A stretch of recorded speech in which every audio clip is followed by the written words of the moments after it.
Tempo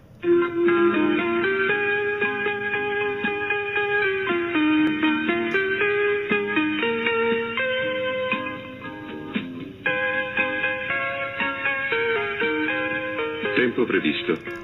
Allora, visto che me l'ha chiesto Indira Fabbro, facciamo un editoriale delle 5, dai, sul tempo. Il temporale si è perso per strada, probabilmente ha trovato traffico a Mestre.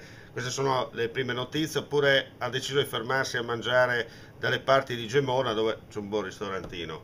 O chissà, magari a prendersi, non so, un dessert sul tagliamento. Sta di fatto che anche oggi, tassativamente, ore 15, i tuoni e i fulmini si sono sentiti, almeno per quanto riguarda qui a Udine non è che abbia, non è che, scusate, non è che ha gocciolato, diciamo così, ma il resto del temporale di oggi per ora nessuna traccia, non resta che dire tempo previsto, chissà come andrà a finire, va?